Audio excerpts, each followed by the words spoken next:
आखिरकार दीप्ति को अश्विन और अंजना का राज पता लग चुका है। दीप्ति को यह पता लग जाता है कि किस तरह अश्विन उसे धोखा दे रहा था। इन सारी चीजों के बारे में पुष्पा को भी पता था, लेकिन पुष्पा ने उसे नहीं बताया बल्कि अपने बेटे का साथ दिया। ये सारी चीजें पता लगने के बाद दीप्ति अपनी माँ यानी कि सोनल के साथ अपने मायके चली जाती है। इसके बाद पुष्पा और अश्विन जो कि पूरी कोशिश करते हैं दीप्ति को वापिस से घर लाने के लिए, लेकिन सोनल के दिमाग में कुछ अलग ही प्लान चल रहा है। सोनल लेना चाहती है अश्विन और पुष्पा से अपनी बेटी को धोखा देने का बदला। जी हाँ, तो आखिर सोनल यहाँ पर क्या करने वाली है, आखिर ये पूरी कहानी क्या है, चलिए जानते हैं आज की इस वीडियो में। कहानी की शुरुआत में हम सोनल को देखते हैं। सोनल जो कि दीप्ति की गोद भरे की रस्म में पहुंच चुकी थी। सोनल को एकदम से देखकर सभी के होश उड़ जाते हैं। दीप्ति तो काफी सरप्राइज होती है क्योंकि एकदम से उसकी माँ उसकी गोद भरई में आ चुकी। खैर असली खेल तो गोद भरई के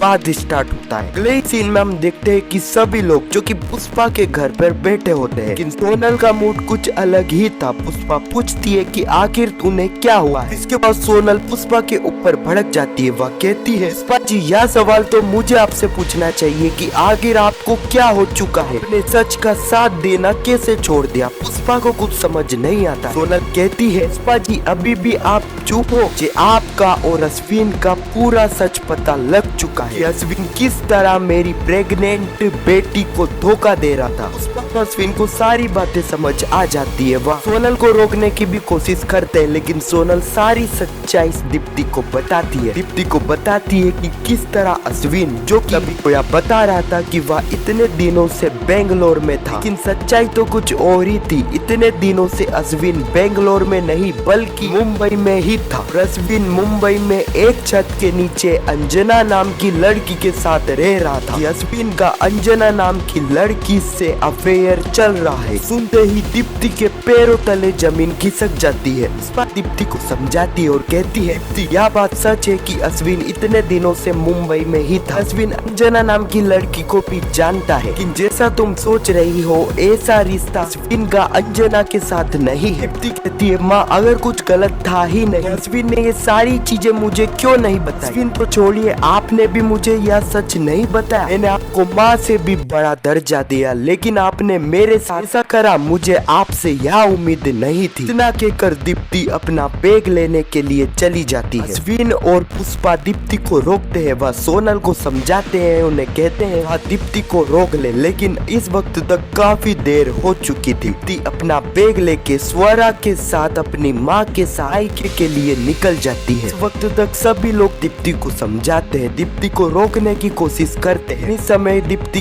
किसी की भी बातें नहीं सुनती। दीप्ति पुष्पा को यह भी कहती है, माँ मैं इन सारी चीजों का जिम्मेदार आपको मानती हूँ। अश्विन से गुस्सा नहीं हूँ बल्कि आपसे हूँ। आपने मुझसे इतना बड़ा सच छुपाया। पुष्पा यहाँ पर फिर से दीप्ति को समझाने की कोशिश करती है। दीप्ति ना ही अश्विन की बात सुनती है और ना ही पुष्पा की। दीप्ति अपनी माँ के साथ अपने मायके पहुंच जाती है। ये सारी चीजें होने के बाद सभी के मुंह उतरे थे। कोई खुश था तो वह थी कादम्बरी। दीप्ति को ऐसे जाते हुए कादम्बरी को वह दिन याद आता है जिस तरह वह चोल से जा रही थी। फिर अब आने वाले एपिसोड में हम देखने वाले हैं कि पुष्पा और अश्विन की दीप्ति को वापिस से घर लाने की पूरी कोशिश करें। अश्विन यहाँ पर दीप्ति को कॉल भी करेगा स्वरा से बात करने के लिए, लेकिन यहाँ पर दीप्ति कॉल नहीं उठाएगी बल्कि दीप्ति के पिता यानी कि मनीष कॉल को उठाएगा। दूसरी तरफ पुष्पा भी यहाँ पर दीप्ति के घर पर जाने वाली है, लेकिन सोनल पुष्पा को दीप्ति से नहीं मिलने देगी। यहाँ पे